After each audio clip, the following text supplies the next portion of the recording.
It only took one sentence to split an entire locker room in half.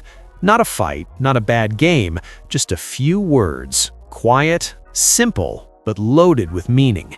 And the moment they were said, everything changed. Because this wasn't just about football anymore. It was about identity, ego, and who really deserved control of the team. At first, it didn't seem like a big deal. A routine preseason question, a routine answer. But the way it was said, and more importantly, who it was about, instantly set off alarms. Fans caught it, analysts caught it, and inside that building, players definitely felt it. Because in a room where everyone is fighting for respect, labels like that don't just disappear. What made it even more explosive was the timing. This wasn't happening in a stable situation. This was already a team dealing with pressure, expectations, and a quarterback battle that never really felt fair to begin with. And suddenly, one comment turned that tension into something personal.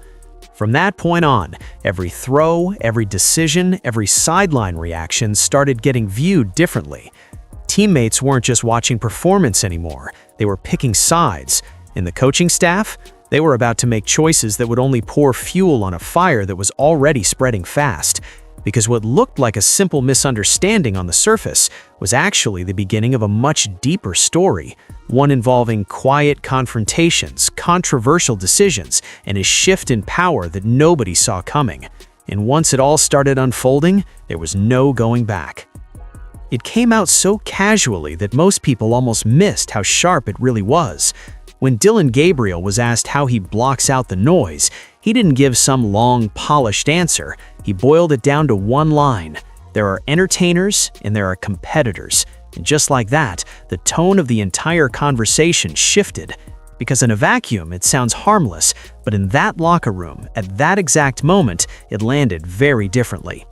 Everyone knew who was sitting on the other side of that statement. Shedeur Sanders wasn't just another quarterback fighting for reps. He carried attention, headlines, and a level of spotlight most young players never deal with. Fair or not, he was already seen as the face of hype. So when Gabriel drew that line between entertainers and competitors, it didn't feel like a general statement. It felt targeted, subtle, but deliberate. And within minutes, the reaction exploded. Fans started debating what he really meant. Analysts replayed the clip over and over, breaking down his tone, his wording, even his body language. Some defended him, saying it was just an athlete speaking his mindset. Others weren't buying it. To them, it sounded like a quiet shot at a teammate who was already under a microscope. That's when Gabriel tried to pull it back. He stepped in front of the media again and reframed everything, insisting he was talking about the press, not anyone in the locker room. "You all are entertainers," he clarified, shifting the focus away from the team. But by then, it was too late. Once a message like that is out, you don't get to control how it lands.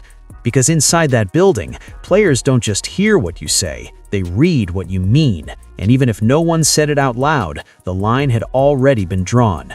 From that moment forward, it wasn't just about competing for a starting job anymore. It was about respect, perception, and who truly belonged in control of that offense. And what made it even more complicated was that the one person everyone thought was targeted didn't react the way anyone expected.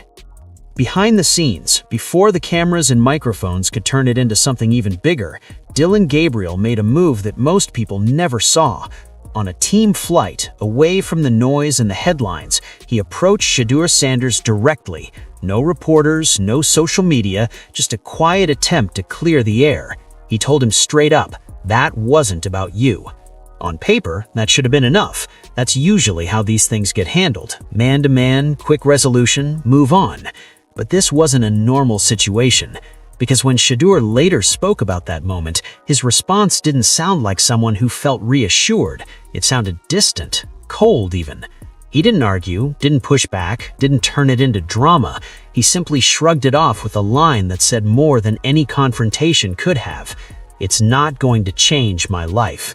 No emotion, no investment, just acceptance. And that's where things actually got more complicated.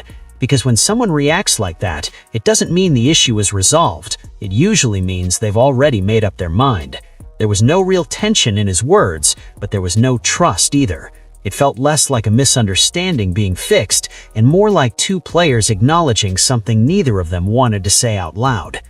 Inside a locker room, those moments don't stay isolated. Teammates notice the energy, they pick up on what's said and what isn't, and even without a public confrontation, the divide starts forming quietly. Conversations shift, body language changes, people start leaning one way or the other without even realizing it.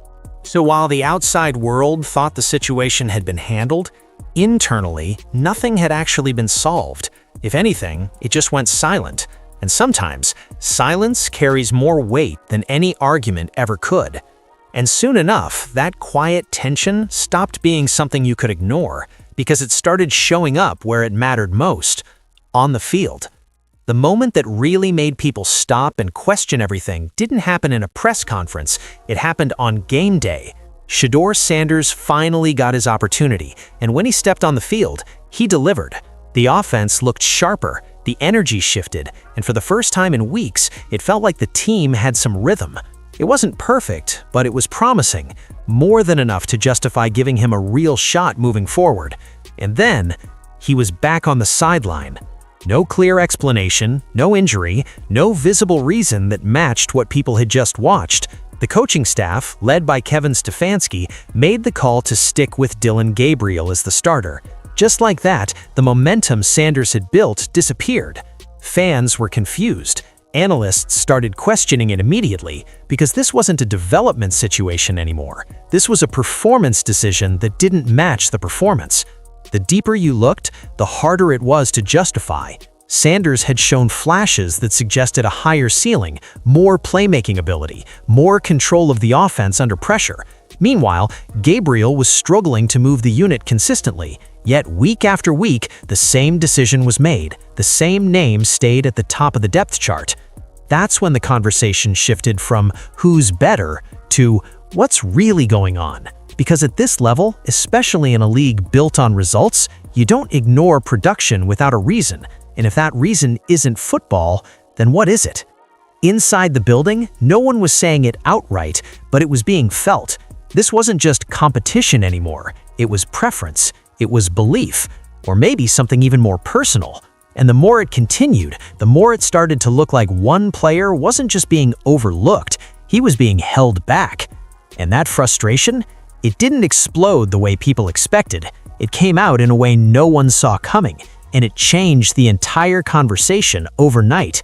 It didn't happen during a game-winning drive or a heated sideline argument. It happened in front of a locker with cameras rolling and a simple question hanging in the air.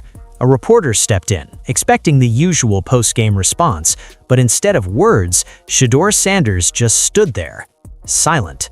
No explanation, no reaction, just a calm, unmoving stare. At first, it felt awkward. Then it became something else entirely. He wasn't confused. He wasn't avoiding the question. This was intentional. Every second of silence stretched longer, heavier, almost uncomfortable to watch. And somehow, that made it louder than anything he could have said.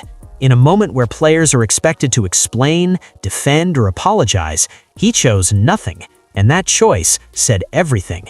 Within minutes, the clip was everywhere. Social media lit up, analysts rushed to give their takes, and fans started picking sides all over again. Some saw it as disrespectful, a player refusing to face the media. Others saw it as controlled, almost calculated, a quiet protest from someone who felt like he wasn't being heard any other way.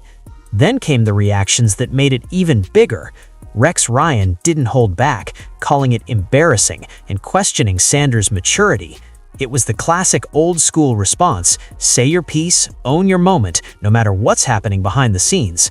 But on the other side, Dillon Sanders responded in a completely different way. No criticism, no correction, just laughing emojis, and a message that felt like approval.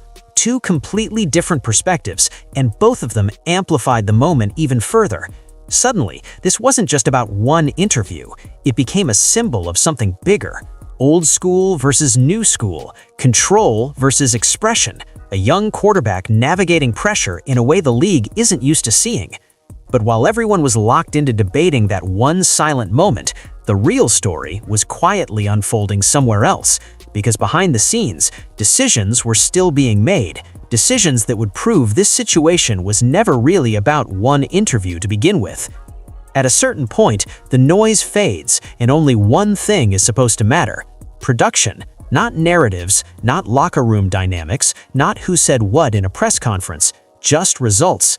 And when you looked at the numbers side by side, the gap between perception and reality became impossible to ignore. Dillon Gabriel was given the first real stretch of control: 5 starts, multiple chances to settle in, build rhythm, and prove he was the right choice to lead the offense.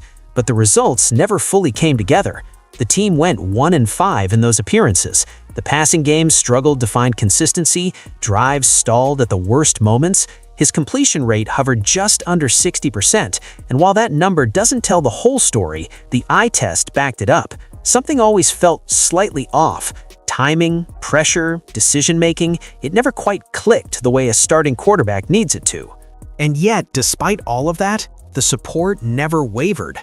Meanwhile, when Shedeur Sanders got his opportunities, the difference wasn't just noticeable, it was measurable. In 7 starts, he led the team to more wins, finishing 3-4 in a situation that wasn't exactly built for success. The offense looked more alive. There was more movement, more improvisation, more moments where something broke down and he still found a way to make a play. He threw for over 1,400 yards, significantly more production in a slightly larger sample size. And more importantly, he gave the team something it had been missing: belief that a drive wasn't over just because the first read wasn't there. Even recognition followed. Sanders earned a Pro Bowl alternate nod, something that doesn't just happen off hype. It comes from impact, from putting enough on tape that people around the league start paying attention. It was another signal, another piece of evidence pointing in the same direction. But none of it changed the decision-making. Kevin Stefanski continued to stand by Gabriel publicly, backing him in interviews, reinforcing confidence, even going as far as calling out offensive coordinators for not putting him in better positions. And that's where things started to feel disconnected, because the issue didn't look like scheme alone. There were physical limitations showing up on the field: throws that didn't stretch defenses, plays that broke down without recovery, moments where the offense needed a spark and just didn't get one. The more it continued, the harder it became to explain. This wasn't a case of a young quarterback developing slowly with flashes of upside.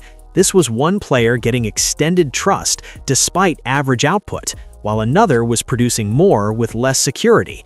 And in a league where opportunities are everything, that imbalance doesn't go unnoticed. For the locker room, it created a quiet but growing tension. Players notice who moves the chains. They notice who gives them a chance to win. And when those observations don't match the decisions coming from the top, doubt starts to creep in, not just about the quarterback situation, but about the direction of the team itself. Because at this level, numbers aren't just statistics, they're accountability. And when accountability seems one-sided, it raises a question nobody inside that building could fully answer. Why wasn't the better production leading to more control? And once that question started spreading, it didn't just challenge the quarterbacks, it started putting the spotlight directly on the man making the decisions. What made this situation even more complicated wasn't just the performance gap, it was the way Kevin Stefanski doubled down in the face of it. Most coaches, when confronted with inconsistent results, start adjusting. They experiment, they rotate, they look for any sign that something else might spark the offense. But here, the opposite happened.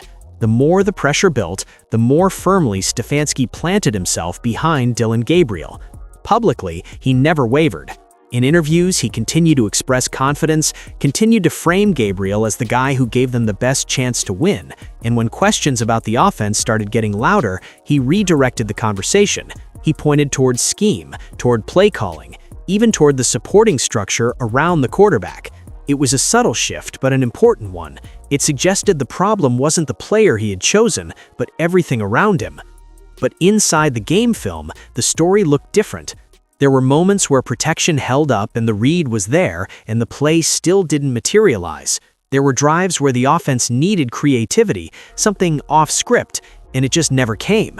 And that's where the frustration started to grow, not just outside the building, but within it. Because when a coach commits that heavily to one player, it sends a message to everyone else. It says the decision has already been made. And for Shedeur Sanders, that message was clear. It didn't matter how efficient he was in limited reps. It didn't matter if he brought a different dimension to the offense. The path to taking over the job wasn't based purely on performance anymore. It was blocked by belief, or maybe something even deeper than belief, pride. That's why analysts and former players began speaking up, not in a dramatic way, but in a confused one. They weren't questioning talent, they were questioning logic. In a league where top picks and young quarterbacks are often thrown into the fire to accelerate development, this situation felt reversed. The player showing more upside wasn't being developed, he was being contained. And that's where the gamble really took shape. Because every week Kevin Stefanski stuck with Dillon Gabriel, the stakes got higher.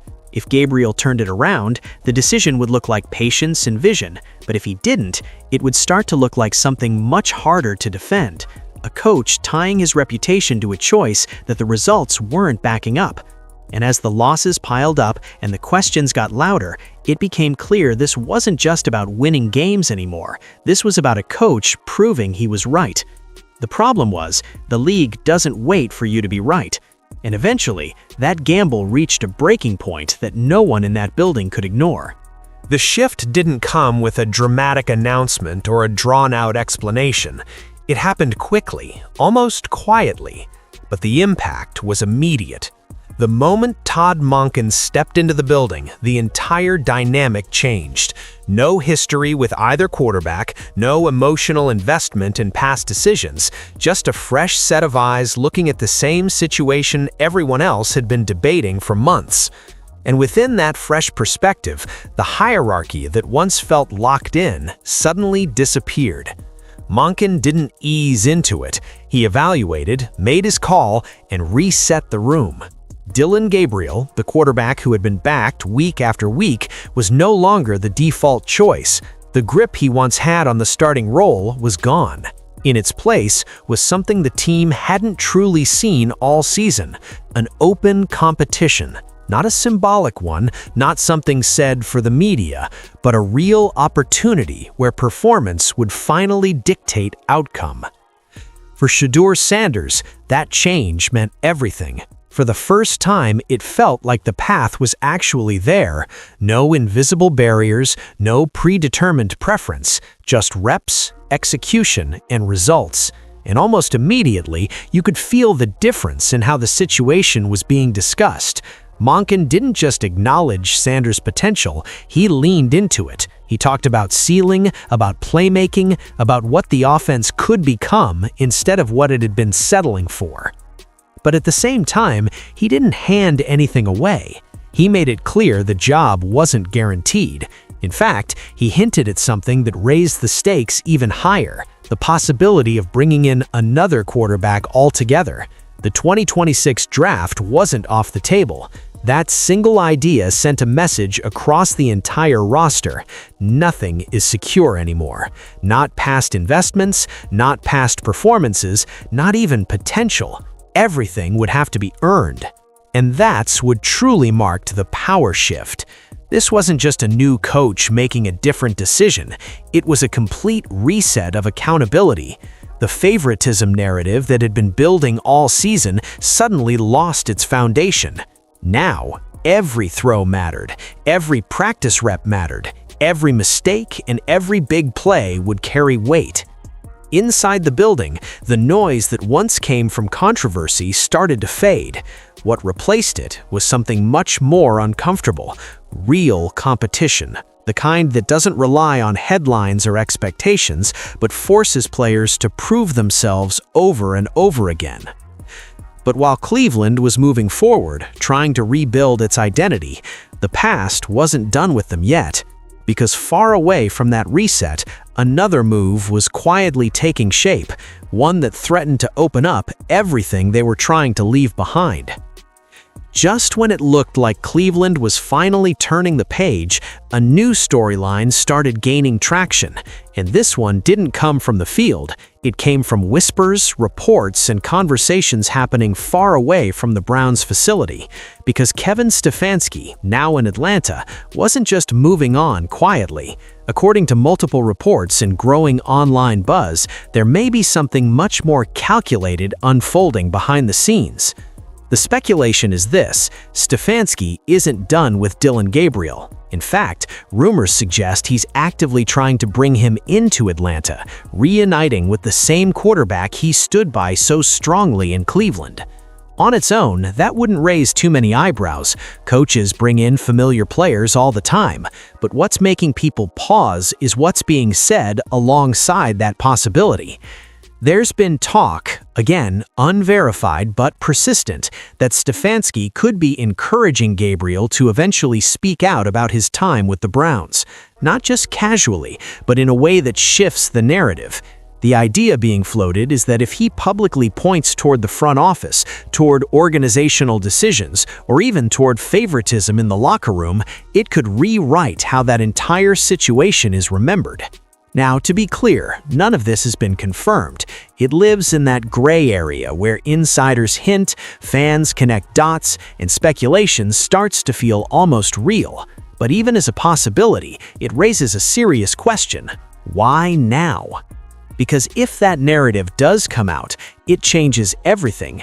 It turns Stefanski from a coach who may have backed the wrong player into someone who was put in a difficult position by the system around him. It reframes loyalty as resistance. It reframes stubbornness as standing his ground. And in a league where perception matters almost as much as results, that kind of shift can protect reputations. So far, Gabriel has stayed completely silent. No interviews, no statements, no attempts to explain his side of the story. And that silence has only made the speculation louder, because the longer he says nothing, the more people start to wonder if something bigger is being saved for the right moment. If he does land in Atlanta, and if he does decide to speak, that's when this situation could explode all over again. Because at that point, it wouldn't just be about who should have started, it would be about who controlled the story all along, and whether what we saw unfold in Cleveland was the truth or just the version everyone was allowed to see. And when you step back from it all, the comments, the benchings, the silence, the numbers, the coaching decisions, you start to realize this was never just a quarterback battle. It was something deeper. A clash of perception versus production, of control versus opportunity, of who gets believed and who has to prove everything the hard way. Because on one side, you had Dillon Gabriel, a quarterback who was trusted, backed, and given every chance to succeed, even when the results didn't fully justify it. On the other side, you had Shedeur Sanders, flashes of brilliance, clear upside, but constantly fighting for footing in a system that didn't seem ready to hand it over. Two completely different paths inside the same locker room. And then there's the coaching layer, decisions that didn't always match the numbers, loyalty that may have crossed into something else, and now a possible attempt to reshape the narrative after the fact. Whether that's true or not, it adds another level to a story that already felt complicated. So the real question isn't just who should have started, it's this: was Shedeur Sanders ever truly given a fair shot? Or was he navigating a situation where the outcome had already been decided long before the games were played? And on the flip side, was Stefanski standing by his guy out of genuine belief? Or was it a gamble that turned into something he couldn't walk back from? Because in the NFL, the truth rarely shows up in a clean, obvious way. It's layered. It's shaped by decisions behind closed doors, by conversations we never hear, by agendas we don't always see. Now, with a new coach in Cleveland and a potential reunion brewing in Atlanta, the story isn't over. It's just entering a new chapter. And what happens next could either confirm everything people suspected or flip the entire narrative on its head. So what do you think really happened here? Was this about talent or something much bigger? Drop your thoughts below, because in a league built on narratives, sometimes the most important story is the one still being written.